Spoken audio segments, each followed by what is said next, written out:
नमस्कार, आपका स्वागत है मेरी क्लास में। मैं हूँ गीतिका और आज हम अपने नए टॉपिक की तैयारी करने जा रहे हैं जिसका नाम है आदिकाल की पृष्ठभूमि। हमने मास्टर कैडर के सिलेबस के अकॉर्डिंग चल रहे हैं। सबसे पहले हमने आदिकाल का नामकरण, उसका काल विभाजन, सीमांकन कर लिया है। अब हम अपने टॉपिक की तरफ बढ़ रहे हैं, आदिकाल की पृष्ठभूमि। सबसे पहले आइए लिखिए आदिकाल। ठीक है, इसका समय मैंने आपको बता ही दिया था, कितना है 1000 ईस्वी से 1350 ईस्वी। ठीक है, ये आदर्श समय माना जाता है। अलग अलग विद्वानों ने अलग अलग समय आदिकाल का दिया हुआ है और वो नाम भी आदिकाल को अलग अलग सब विद्वानों ने दिया हुआ है। और सर्वसम्मत नाम जो है इस काल का क्या है, आदिकाल। और समय माना गया है 1000 ईस्वी से 1350 ईस्वी। लिखिए इस काल को जन्म काल, ठीक है, प्रारंभिक काल,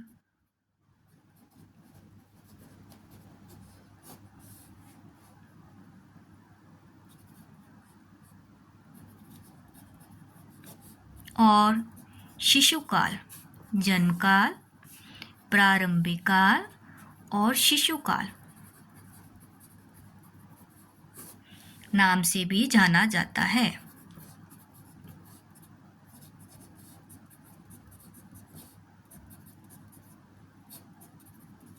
ठीक है, आगे थोड़ा बहुत इम्पोर्टेंट लिखिए आप इसके संबंधित बातें। जो है भारतीय राजनीतिक दृष्टिकोण से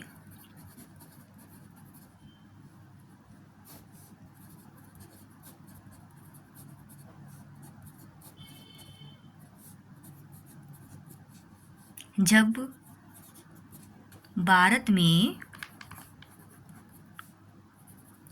हर्षवर्धन के साम्राज्य का पतन हो रहा था,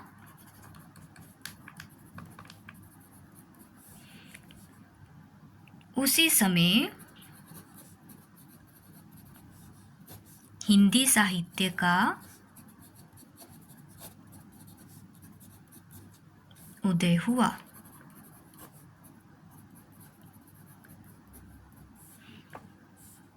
ठीक है, कौन सा समय था, हर्षवर्धन के साम्राज्य का पतन।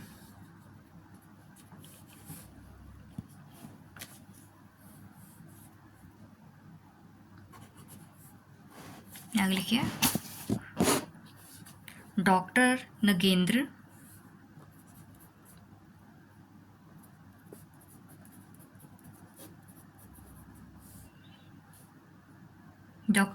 ने क्या कहा है, डॉक्टर नगेंद्र ने कहा है कि अपभ्रंश का बढ़ाव, वर्डिंग को ध्यान रखें, अपभ्रंश का बढ़ाव ही हिंदी साहित्य का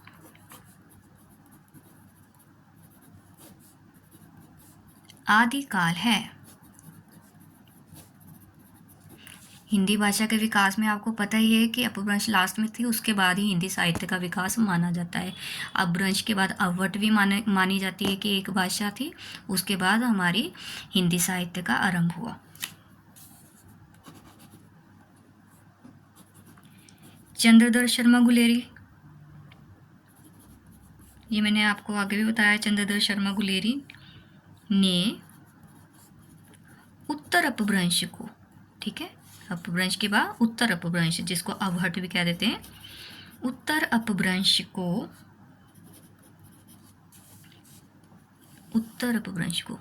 क्या कहा है, पुरानी हिंदी के नाम से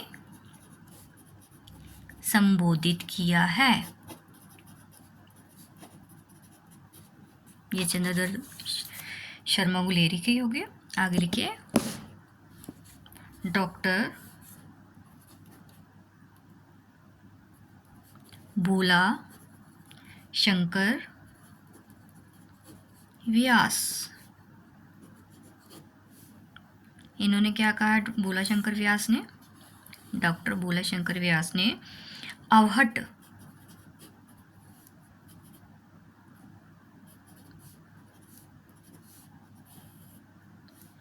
नाम से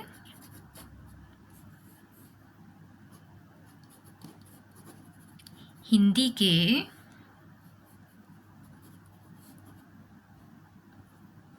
आरंभिक रूप को पुकारा। हिंदी के आरंभिक रूप को इन्होंने क्या कहा कि हिंदी का आरंभिक रूप अवहट था। आगे देखिए, आचार्य हजारी प्रसाद द्विवेदी, आचार्य हजारी प्रसाद द्विवेदी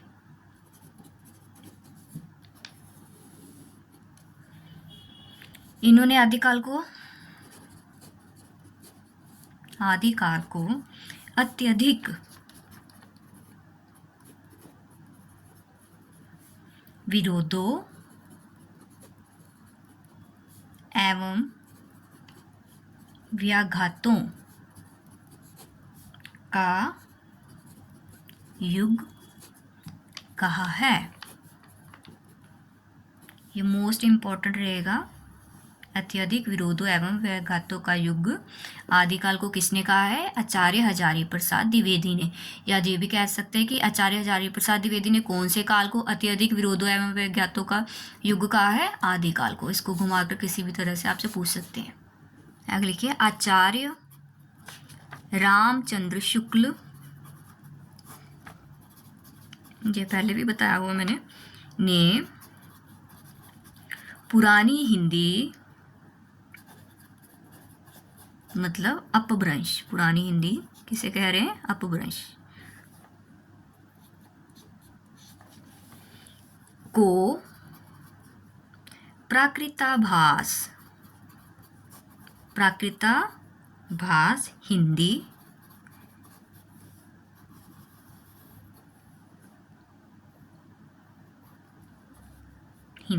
कहा है। पूछ सकते प्राकृताभास हिंदी किसने कहा है? आचार्य रामचंद्र शुक्ल ने। या अपभ्रंश को प्राकृताभास हिंदी किसने कहा? आचार्य रामचंद्र शुक्ल ने।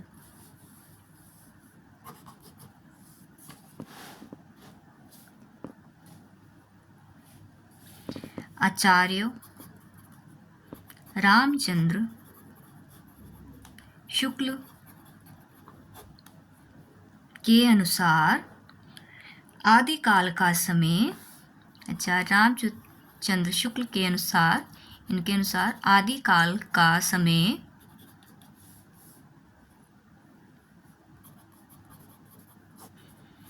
महाराजा भोज के समय से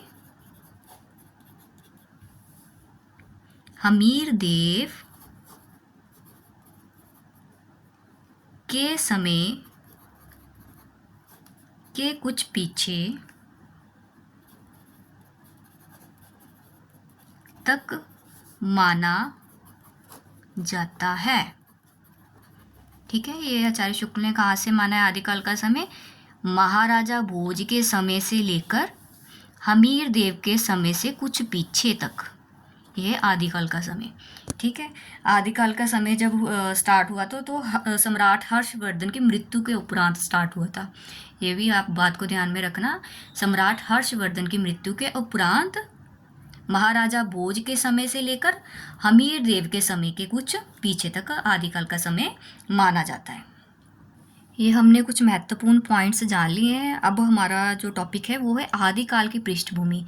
जब हम पृष्ठभूमि की बात करते हैं तो उसमें उस समय की राजनीतिक परिस्थितियाँ, धार्मिक परिस्थितियाँ क्या थी, कि लोगों की चित्तवृत्ति कैसी थी, ये सब बातें काउंट होंगी। तो इसमें हम वो सब बातें डिस्कस करेंगे। तो आइए अब अगला टॉपिक हम करते हैं, आदिकाल की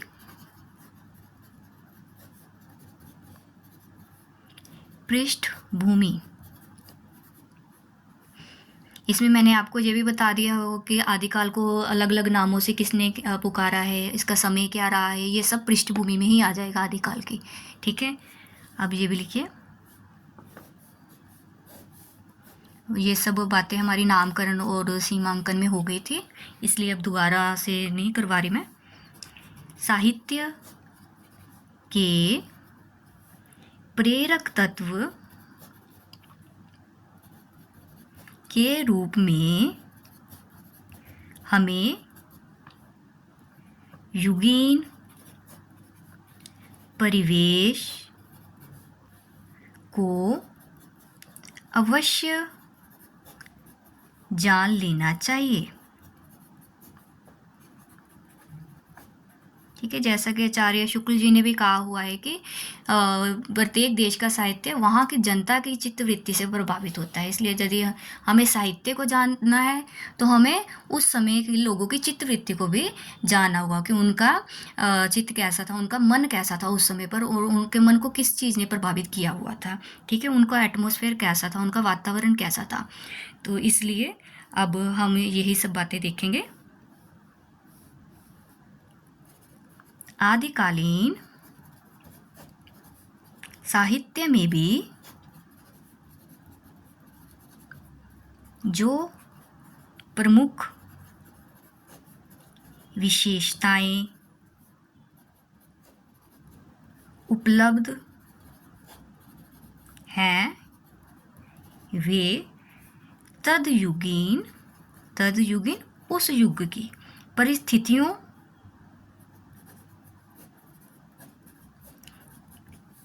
से विकसित हुई हैं।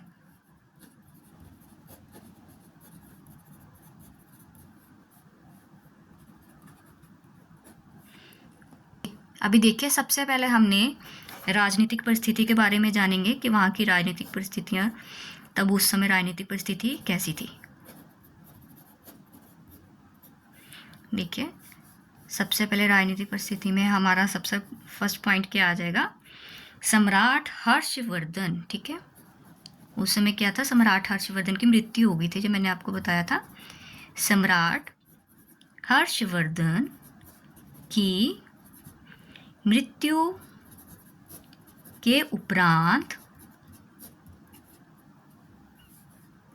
उत्तर भारत खंड खंड राज्यों में विभक्त हो गया था। ठीक है, उत्तर भारत क्या था, बंट गया था सम्राट हर्षवर्धन की मृत्यु के बाद।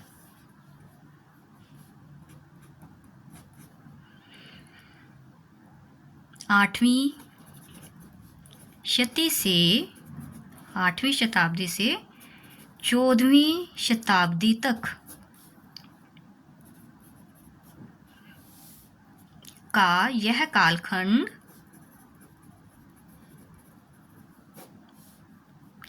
युद्ध, संघर्ष एवं अशांति से ग्रस्त था।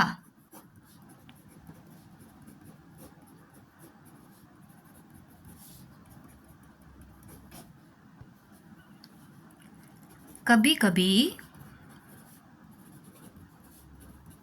राजपूत शासक मात्र शौर्य प्रदर्शन के लिए युद्ध करते थे।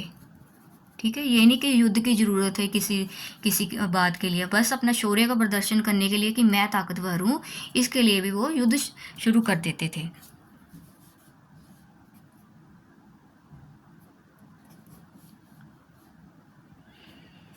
दसवीं शताब्दी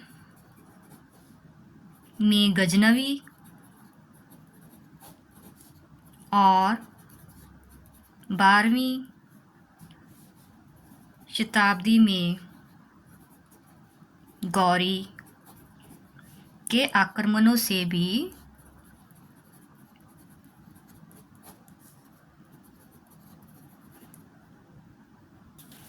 जनता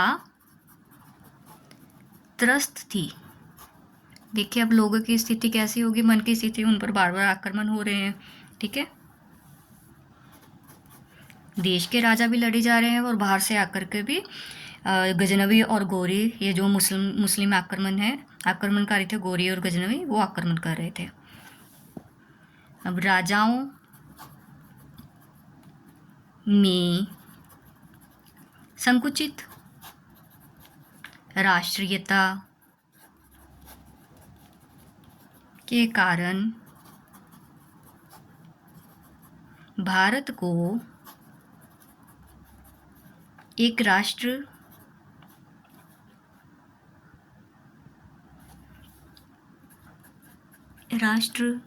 के रूप में नहीं देखा गया। किसी भी राजा ने ये नहीं सोचा कि ये पूरा भारत हमारा है या भारत एक है। सब अपने अपने राज्य में खुश थे और अपने अपने राज्य की सीमाएं बढ़ाने में लगे हुए थे, एक दूसरे पर हमला कर देते थे। ऐसी परिस्थितियां बनी हुई थी। कवियों ने एक और तो तलवार के गीत गाए, तो दूसरी ओर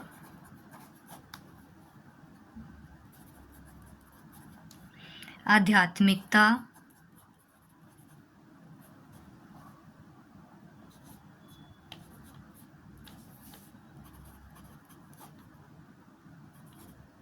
की प्रवृत्ति के कारण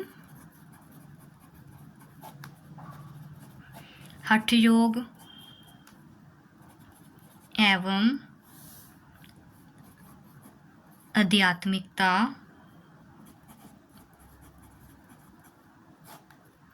की बात कही। ठीक है, एक और तो कवि थे, कौन थे? ये चारण कवि थे, जो राजाओं की प्रशंसा कर रहे थे, उनको प्रोत्साहित करते थे युद्ध करने के लिए। ठीक है, तो वो तलवारों के गीत गाते थे, उनकी अतिशयोक्तिपूर्ण प्रशंसा करते थे। तो दूसरी तरफ क्या था? सिद्धों और नाथों का भी प्रभाव था, आध्यात्मिकता का प्रभाव था, इसलिए आध्यात्मिकता की भी बातें कर रहे थे ये जो कवि हैं।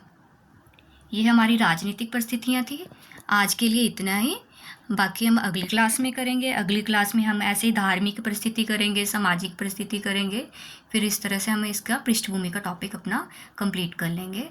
और मेरी क्लास को लाइक और सब्सक्राइब जरूर करते जाएं, और अगली क्लासेस का लिंक आप तक आसानी से पहुंच जाएगा। आज के लिए इतना ही, धन्यवाद।